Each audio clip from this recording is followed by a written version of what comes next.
नमस्कार, प्रणाम। मैं आपका अपना राकेश बराड़िया। आज मैं ऐसे नेता से आपको मिलाने जा रहा हूं जिन्होंने अपने कार्यकाल में बहुत अच्छे काम किए हैं और 2 बार के विधायक हैं, जिसमें के 2024 में हरियाणा गवर्नमेंट में मंत्री भी रहे हैं और हरियाणा के कोने कोने में जाकर हरियाणा सरकार का प्रचार प्रसार किया है, जिनको मैं आपसे रूबरू करवाने जा रहा हूं। विशंबर वाल्मीकि जी बुआड़ी खेड़ा हल्का से हैं। मंत्री जी नमस्कार, प्रणाम। राम राम। मंत्री जी, आपका राजनीतिक जो सफर शुरू हुआ है, इस कार्यक्रम का नाम भी हमने सफरनामा रखा है। जो आपका कार्य शुरू हुआ है राजनीति का, वो कहाँ से हुआ है? हाँ देखिए, मेरी शुरुआत वैसे तो बाल्यकाल से स्वयंसेवक रहे हैं। ठीक है जी। और 1994 से 1994 से और आज तक जी लगातार भारतीय जनता पार्टी का एक निष्ठावान कार्यकर्ता के रूप में, जी चाहे पार्टी में कोई दायित्व की बात रही हो बिल्कुल। या फिर 2014 से लेकर हम्म और आज 2024 तक हम्म सरकार में विधायक के रूप में और एक राज्य मंत्री के रूप में जो जिम्मेदारियां रही, हमने पूरी ईमानदारी निष्ठा के साथ उनको निभाया है। और जैसे ही हम 1994 से हमने शुरुआत की जी तो हमने शुरुआत सबसे पहले ऐसी मोर्चा मंडल अध्यक्ष से मेरी शुरुआत हुई थी।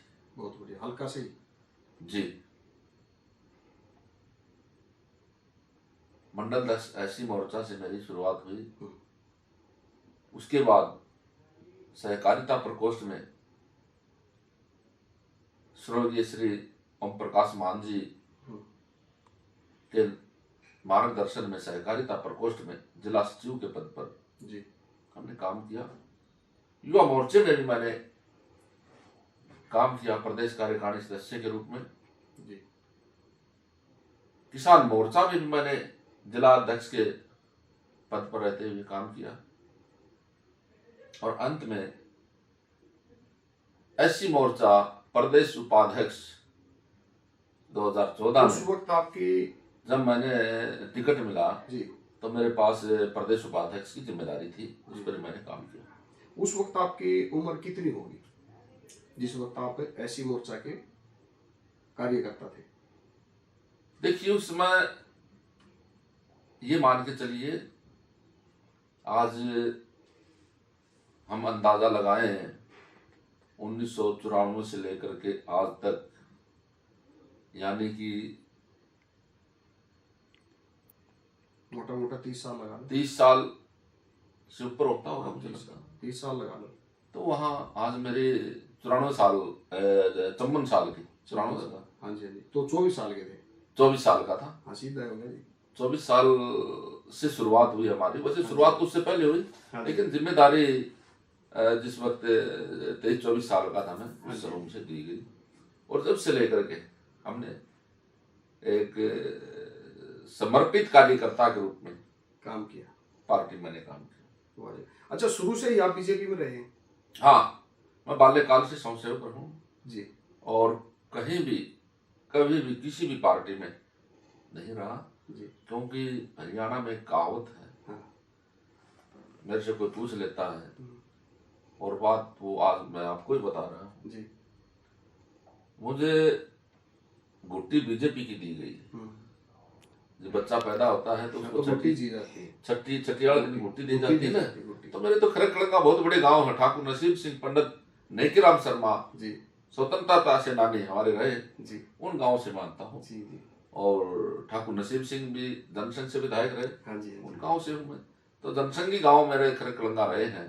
तो एक प्रकार से जब 8 नवंबर 1969 में मेरा जन्म हुआ तो उस वक्त जनसंघ का बोलबाला था और वहाँ मेरे गांव में तो पूर्णतः जनसंघी बिल्कुल। फिर उस टाइम तो आप 24 साल के थे जब आए राजनीति में, शादी हो गई थी आपकी? ना।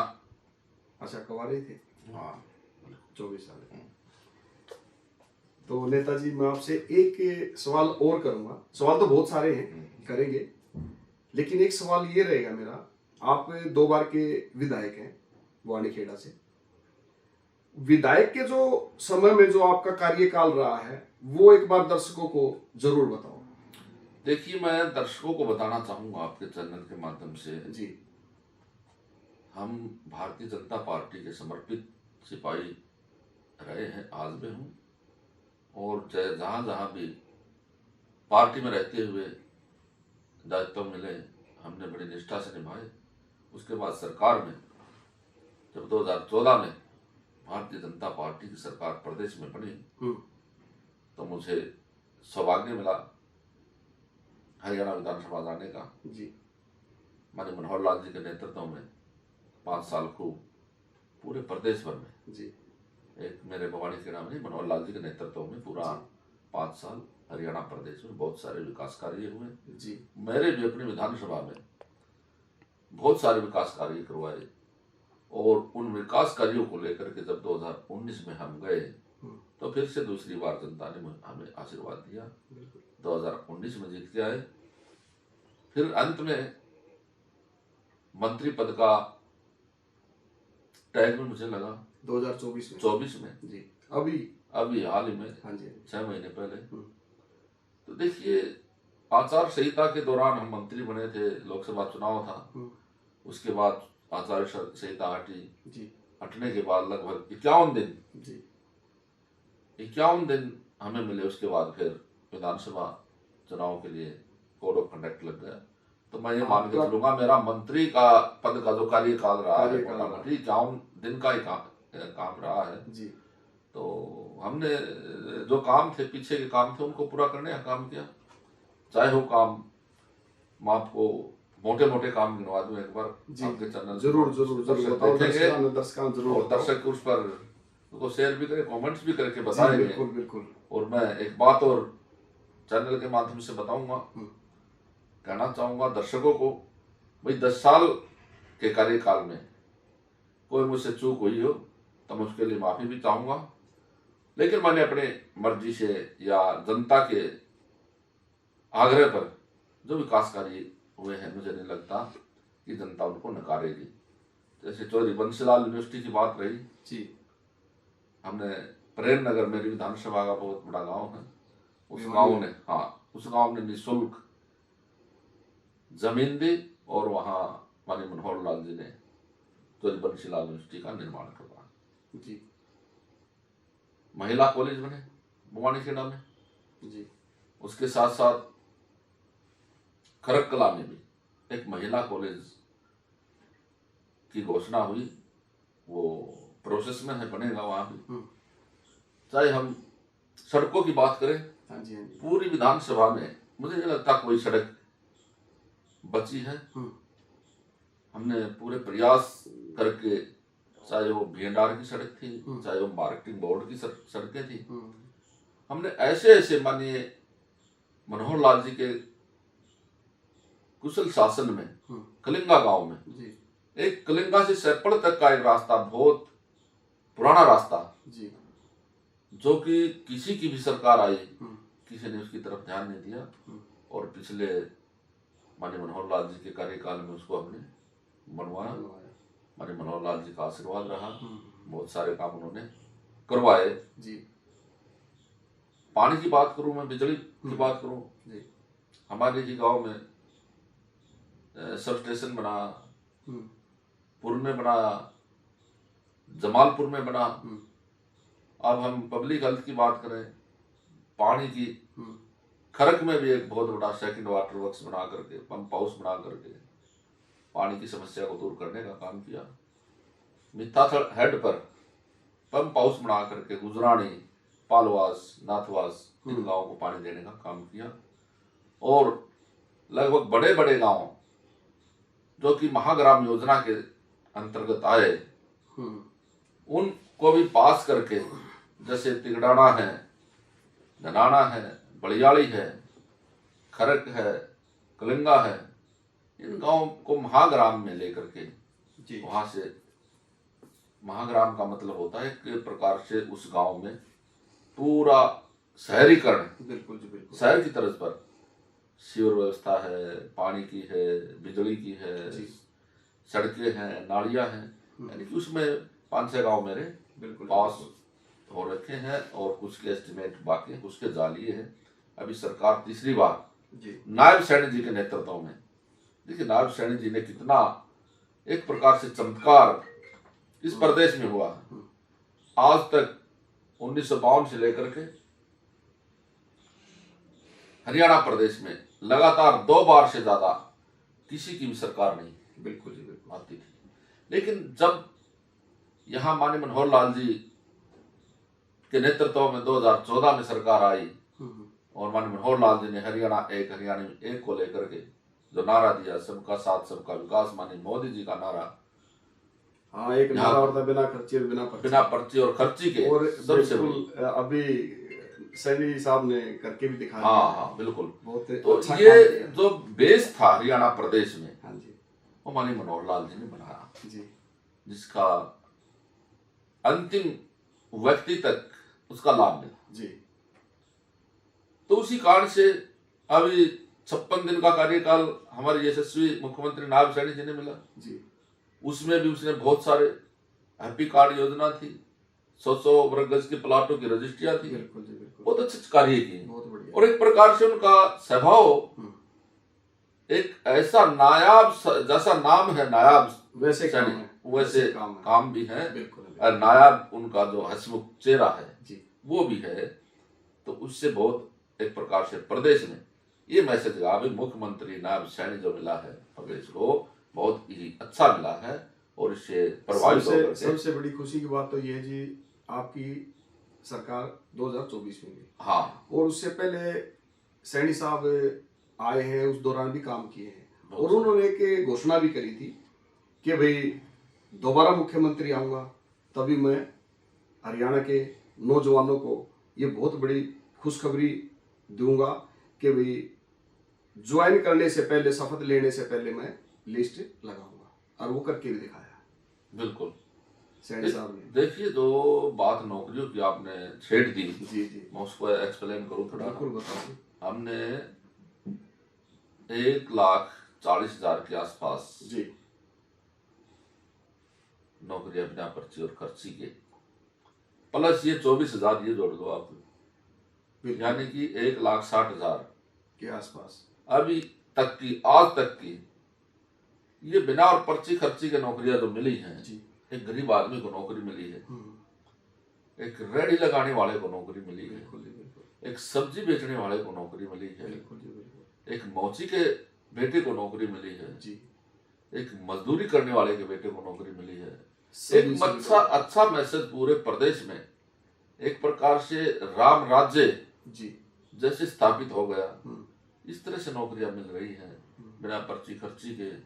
कांग्रेस थी, कांग्रेस के राज में सरकार आने से पहले वो लोग 50 वोट दो एक नौकरी देंगे, बिल्कुल सीधा सीधा था, किसी का बयान आता भाई परिवार, पहले परिवार को लगाएंगे उसके बाद दूसरे को देखेंगे। तो कहीं ना कहीं जाकर के जनता में इस चीज का फिर से ये पता चला जनता को कि भाई ये लोग आए तो फिर से नौकरियों को बोलने लगेगी।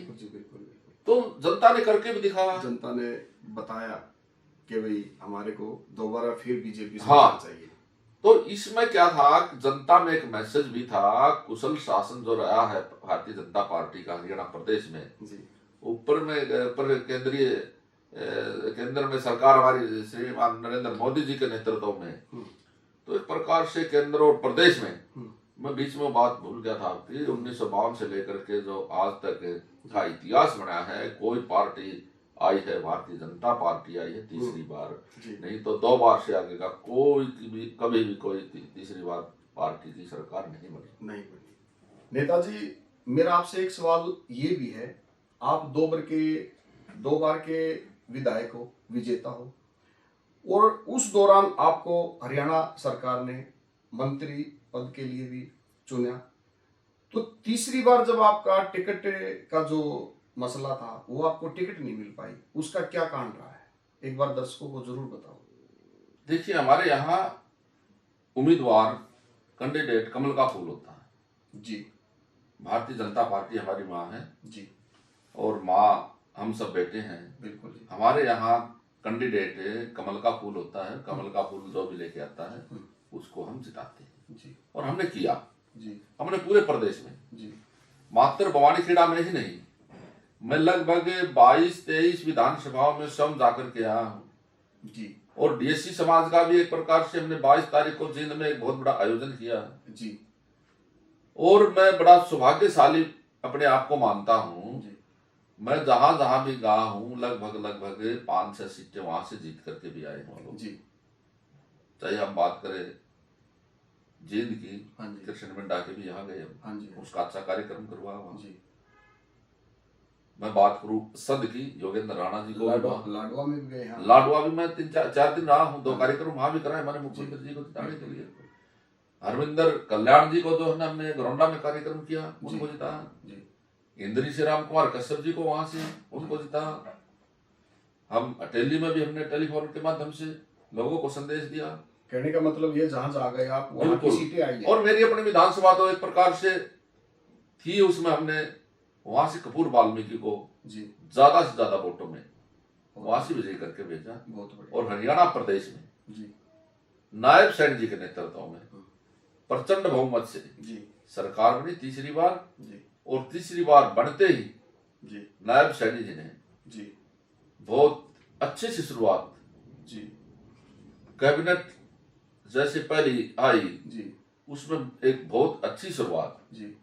जो डायलिसिस पर होते थे डायलिसिस पर महीने में 1 बार भी होती है, 2 बार भी, किसी की 5-5-6 बार होती है। बिल्कुल होती है। तो 25-30 हजार रुपया लग जाता था। तो उनके लिए एक पुण्य का कार्य फ्री में किया, नायब सैनी जी ने किया। बिल्कुल जी।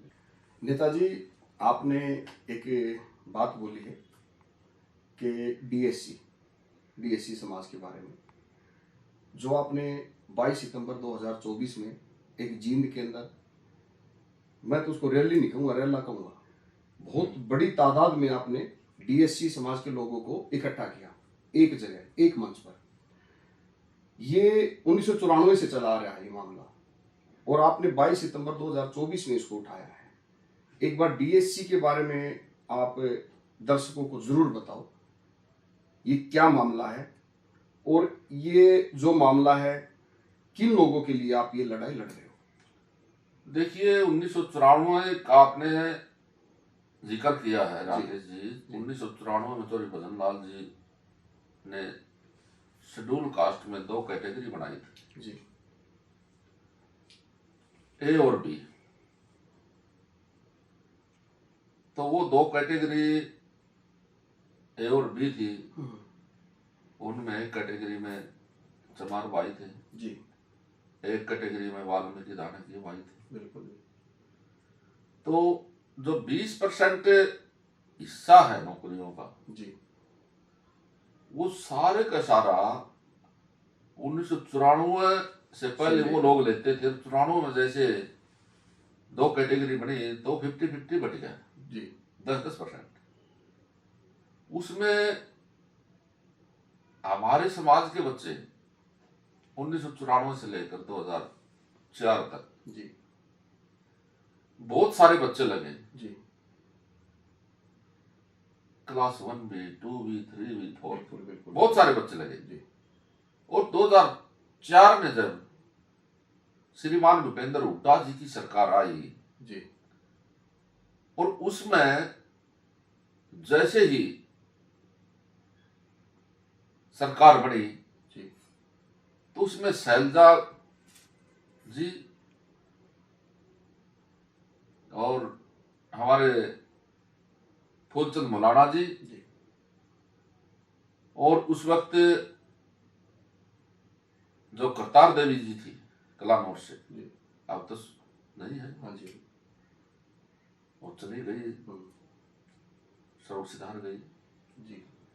जितने भी ये लोग थे सभी ने इकट्ठा होकर के भूपेंद्र हुड्डा पर दबाव बनवा करके इसको खत्म करवा दिया। बिल्कुल।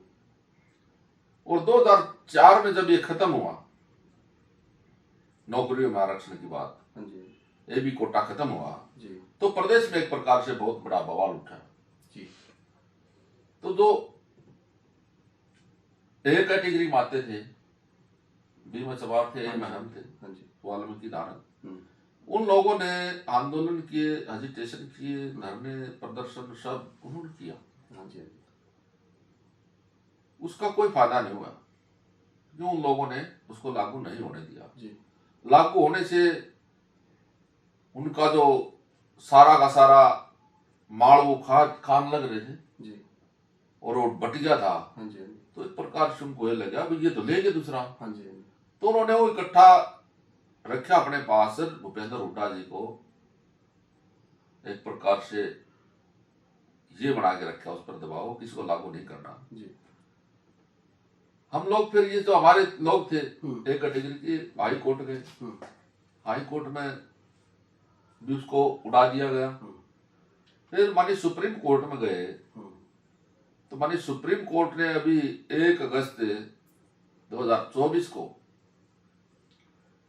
जो 563 पेज का जजमेंट, हाँ जी, हाँ जी, 7 जजों की खंडपीठ ने दिया, वो एक ऐतिहासिक फैसला मानी सुप्रीम कोर्ट ने दिया। हाँ जी, वो ये डीएससी के हक में दिया।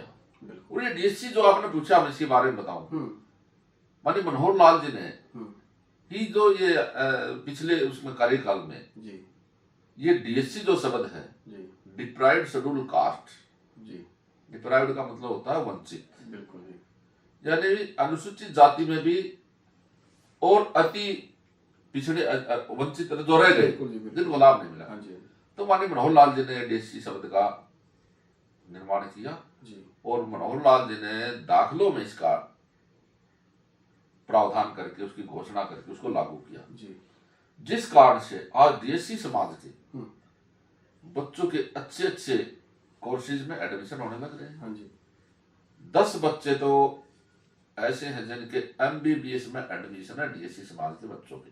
जी, कल मेरे पास आए थे करनाल के लोग, वो बता रहे थे। जी, यानी कि ये बहुत महत्वपूर्ण मुद्दा, और माननीय सुप्रीम कोर्ट ने 1 अगस्त को इसको लागू कर दिया, वही राज्य सरकार इसको लागू कर सकती है। हाँ जी, तो उस फैसले को लेकर के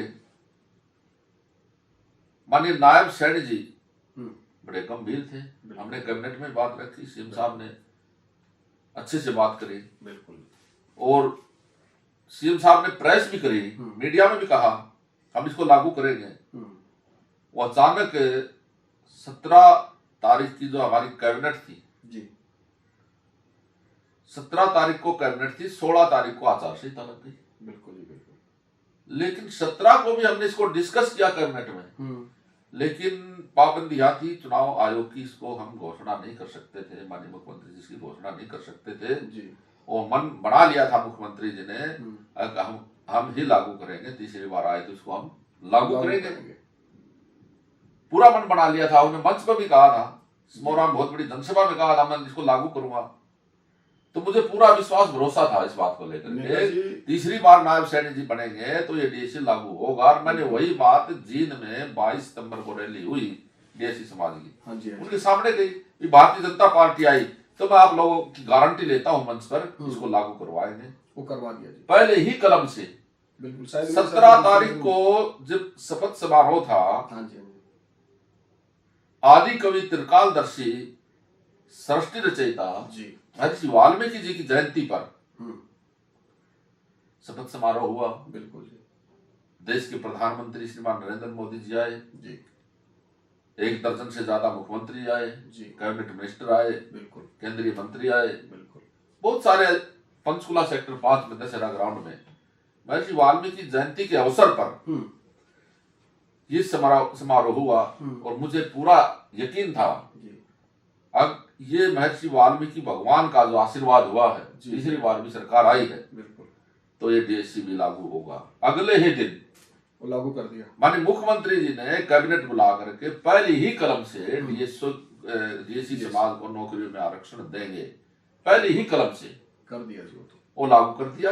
बिल्कुल। आपके चैनल के माध्यम से बिल्कुल माननीय मुख्यमंत्री नायब सैनी जी का बहुत बहुत शुक्रगुजार हूँ, और एक ऐतिहासिक फैसला दे करके माननीय मुख्यमंत्री जी ने एक ऐसा काम कर दिया जो कि एक स्वर्ण अक्षरों में लिखा जाएगा, इतिहास बनेगा।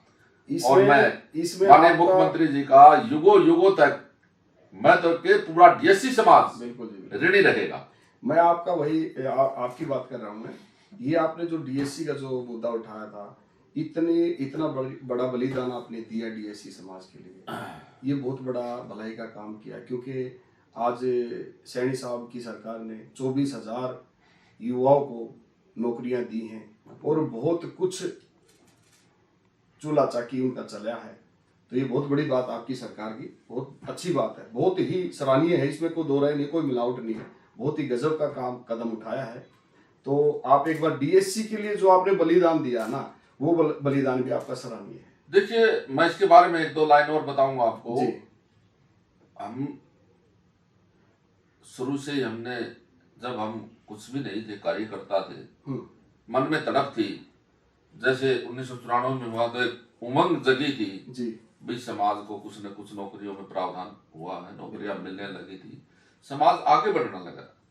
और जब ये खत्म हुआ उसके बाद बिल्कुल उम्मीद टूट गई थी, नौकरियों में आरक्षण भी खत्म कर दिया, नौकरी नहीं मिलेंगी डीएससी समाज के बच्चों को, बेरोजगार रहेंगे, दर दर भटकते रहेंगे, कैसे रोजी रोटी चलेगी, कैसे चूल्हा चाकी चलेगा। तो ये परमात्मा ने एक ऐसा आशीर्वाद बनाया। 14 में सरकार आई और 14 में सरकार आते ही मेरे पास जो डीएससी समाज के दो लोग थे, वाल्मीकि थे, धानक थे, कटेक थे, बाजीगर थे, और जितने भी सियासी बिरादरी के थे, आते मिलते रहते थे। मैंने 2015 में जून के महीने में 2015 में मैंने माननीय मनोहर लाल जी से, सतपाल घोगड़िया कुरुक्षेत्र से है, उसके साथ 5-7 लोगों को माननीय मनोहर लाल जी से मैंने मिलवाया जी, और वहां से शुरुआत हुई। उसके बाद माननीय मनोहर लाल जी ने दाखिलों में कराया डीएससी बना करके, और दाखिले में करके आज जो हमें नौकरी हुआ। बिल्कुल। और उसके बाद 15 से शुरुआत हुई, फिर मैंने 2020 में दूसरी बार हम चुन के आए 19 में। बिल्कुल जी। मैंने 14/10/2024 को जी गुरु चंद्रेश्वर यूनिवर्सिटी में ऑडिटोरियम हॉल में जी उसमें प्रदेश अध्यक्ष श्रीमान ओम प्रकाश धनखड़ जी थे जी, रणबीर गंगवा जी उसमें विराजमान थे, कमल गुप्ता जी उसमें थे। उसमें मैंने कहा था मुझे मंत्री पद नहीं चाहिए, मेरे सामने बैठा जो डीएससी समाज है इसको रोजी रोटी चाहिए। बहुत बढ़िया, बहुत गजब की बात थी। उस कार्यक्रम में मैं भी था आपके साथ। और गोहाना में फिर उसके बाद मैंने मंत्री बनने के बाद कबीर जयंती पर जी मैंने नायब सैनी जी के सामने मैंने बात कही जी, मैंने कहा मुख्यमंत्री जी ये बहुत बड़ा डीएससी समाज का बहुत बड़ा मुद्दा है, जब तक तो सुप्रीम कोर्ट माननीय सुप्रीम कोर्ट का फैसला नहीं आया। बिल्कुल जी बिल्कुल। माजी इनको लोगों को आप नौकरियां दे दो, ये वेरी वेरी इंपॉर्टेंट मुद्दा है। मैंने ये भी बात कही थी, बिल्कुल इससे महत्वपूर्ण मुद्दा कोई हो नहीं सकता। तो माननीय मुख्यमंत्री श्री नायब सैनी जी उसी दिन मुझे लगता है दिल में ये बैठा ली थी कि ये लागू करेंगे, बिल्कुल लागू करेंगे। मन बना लिया था, मेरे से बात हुई थी नायब सैनी जी की, इसको लागू करेंगे विशंबर जी, और उसके बाद फैसला भी आया और आज लागू हो गया। बिल्कुल बिल्कुल। इसमें मैं डीएससी समाज के सभी जिन्होंने इस डीएससी में अपना सहयोग किया, बिल्कुल जितना योगदान किया, लोगों ने लाठियां भी खाई, बिल्कुल जो भी इसमें थे, मैं उन सभी को हाथ जोड़ करके प्रणाम करता हूँ, नतमस्तक करता हूँ उन सभी योद्धाओं को, और मैं डीएससी समाज को बहुत बहुत बधाई देता हूँ, क्योंकि एक ऐतिहासिक फैसला हमारे यशस्वी मुख्यमंत्री नायब सैनी जी ने लिया है। मैं दोबारा से माननीय मुख्यमंत्री जी का बहुत बहुत धन्यवाद करता हूँ। लेकिन एक चीज और है भाइयों, सारण मैं बताना चाहूंगा, बलिदान नेताजी ने दिया, डीएससी समाज के लिए बलिदान दिया। समाज आज पूरा डीएससी जितना भी समाज है पूरे हरियाणा का नेताजी के साथ है, और हमेशा मैं आपको बताना चाहूंगा नेताजी पूरे समाज का आप पे आशीर्वाद भी है, क्योंकि आप प्रिय नेता हो डीएससी समाज के, और डीएससी समाज आपसे ऐसे ही प्यार करता रहेगा। तो ये थे अपने हमारे बहुत ही लोकप्रिय नेता, जुझारू नेता विशंबर वाल्मीकि जी, हल्का बुआनी खेड़ा से। नमस्ते, राम राम, प्रणाम।